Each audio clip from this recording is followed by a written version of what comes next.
Hi, Aries. Welcome to your 2021 yearly horoscope forecast. And I'm really excited to talk to you about 2021 because I think that it will be a major shift for you. I think you're walking into this year looking at who you want to be. And that's because Chiron has been in your sign all year. And now Chiron continues to be in your sign um, through 2021. So this is going to be a, a new shift in the persona and the personality and the identity that you have.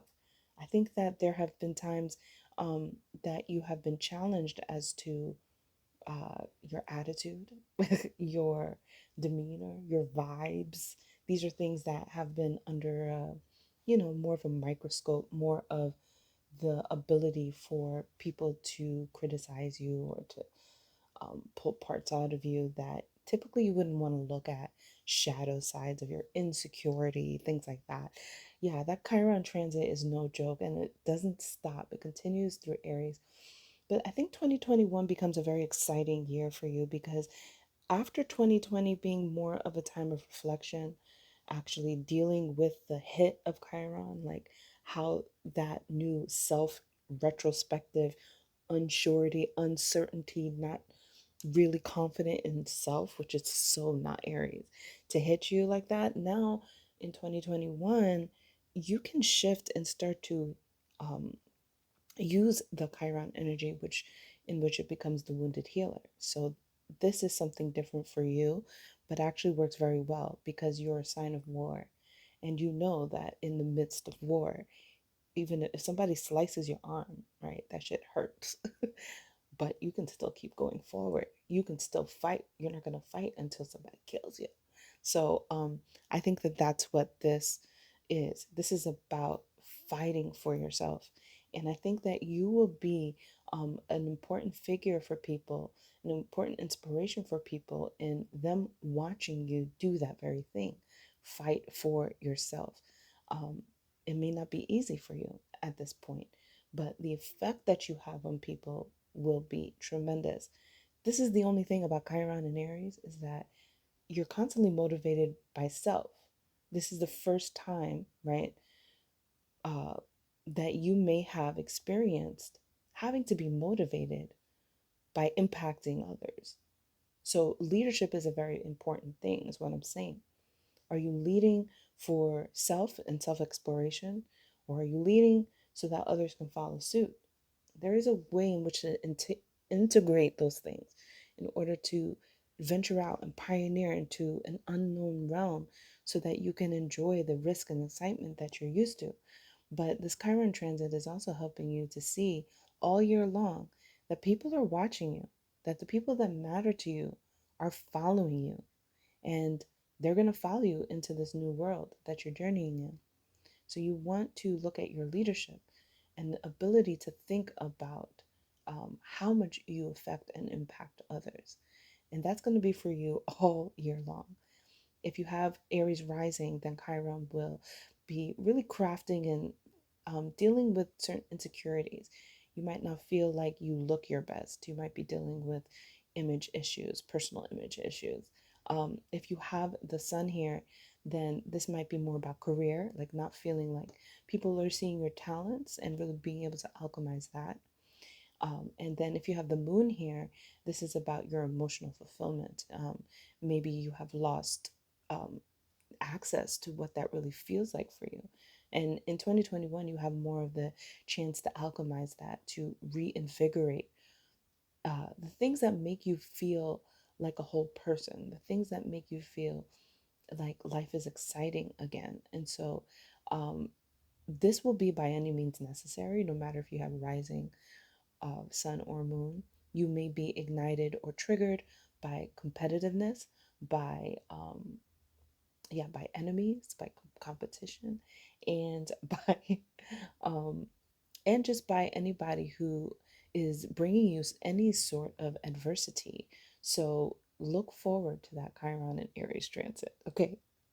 Now, I talked about how Lilith in Taurus is an important conjunction that is happening right now, actually, at the end of 2020 and into 2021, it was very, very prominent, and it's such an important transit. And when they come together, they electrify um, your insatiability, they electrify appetite, they electrify sensual appetites, making people see, like, it becomes more visual, that which is in the dark for you, that which you may just not show to others, like what you value, what you enjoy, what are your pleasures.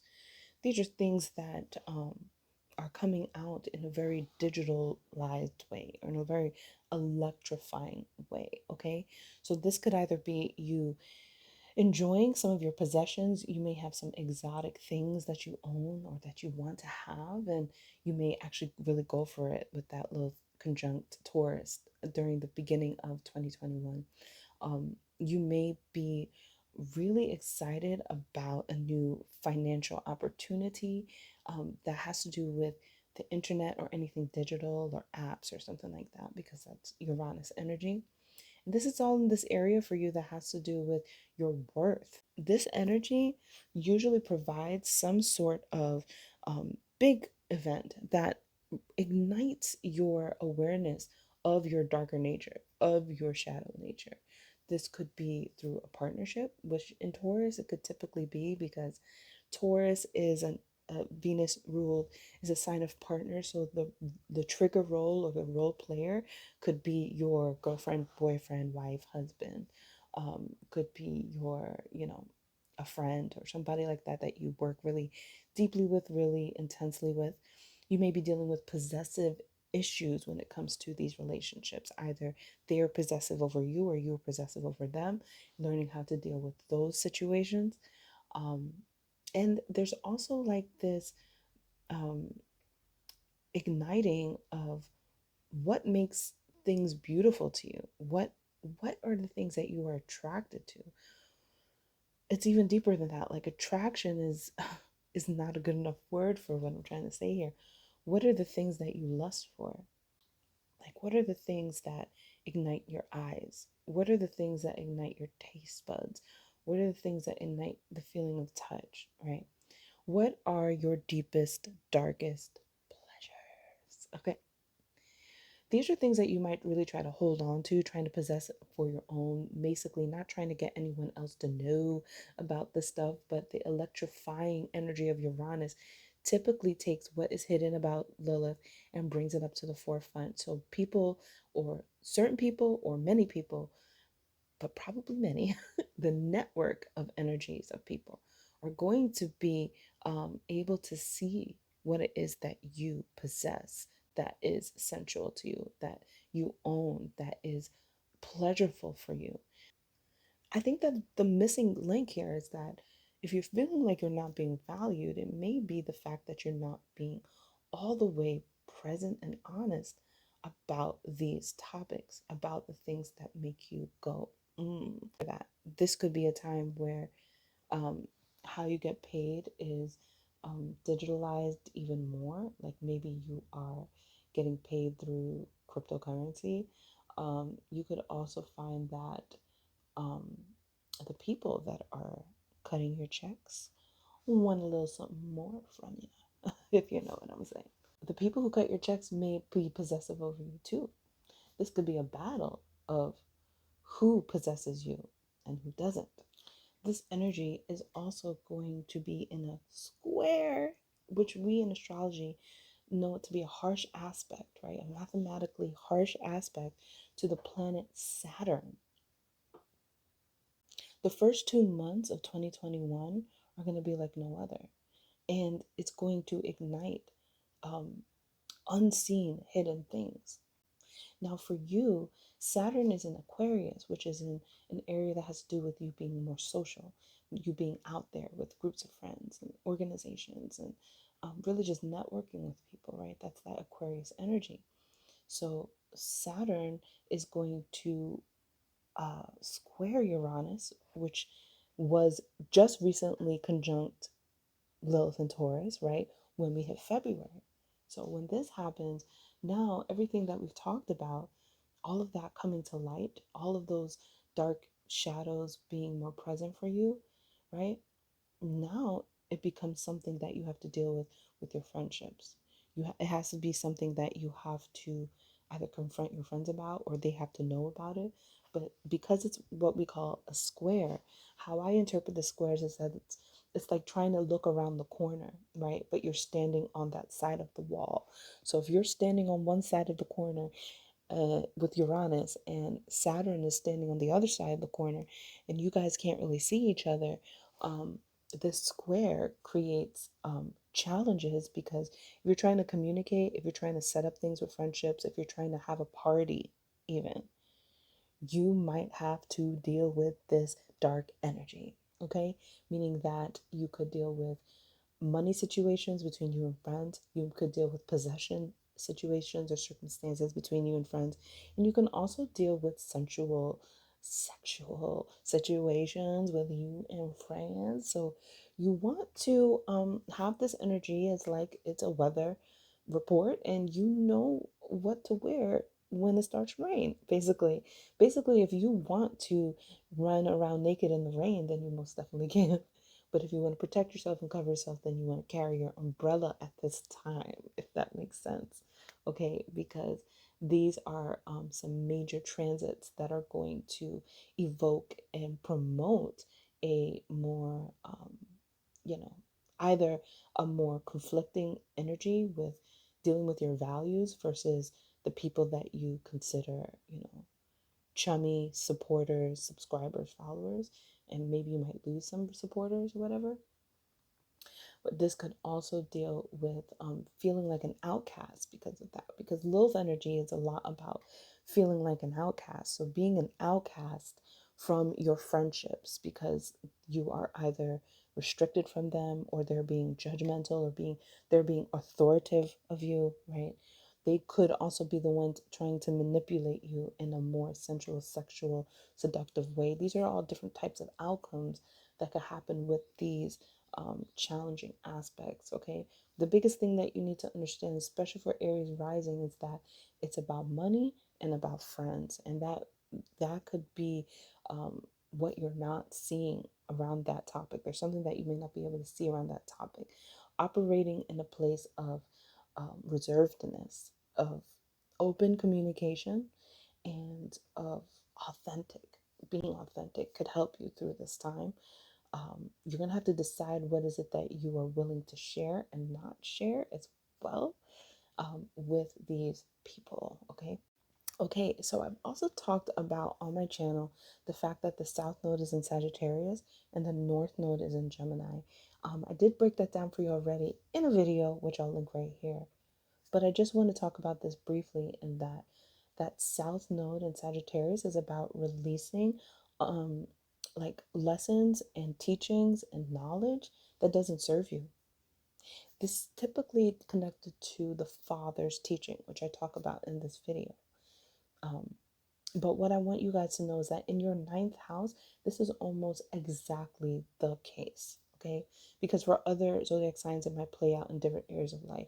But the ninth house is truly where you learn and teach and grow and get your education and, grow up higher in the realms of collegiate success, basically. So there is something that you need to release at this time that is connected to maybe the father's teaching, either a masculine energy, authoritative energy, that stood in the place of your father, or an actual father. And it's not about like uh, letting it all go, but it's about saying, okay, well, what about this teaching am I still missing? You know, what is the main things that I learned from these masculine figures in my life?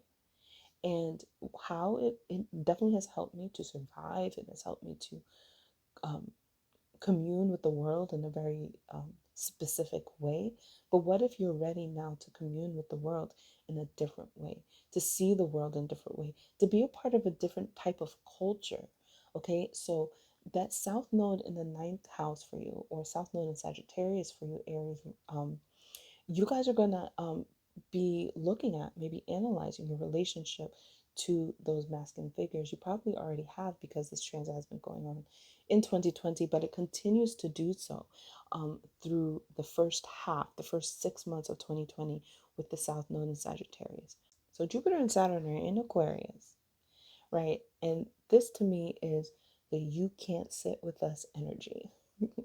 Because, like I said, Aquarius is about groups and social friends and whatnot. So now Jupiter and Saturn are here expanding your possibilities with who you could be friends with, but also making more authoritative power money moves.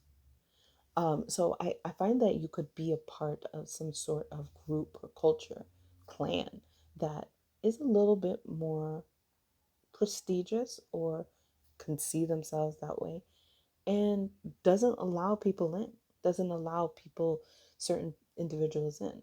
It's very secret society like, cultish like, but it's also very mean girls like, which I talk about in the general video. So you might be operating in a culture, in an organization, in a group of friends that are kind of like mean girls. And this, knowing that, you can decide like, okay, well, is this something that I really do do we really want to be an exclusive type of union?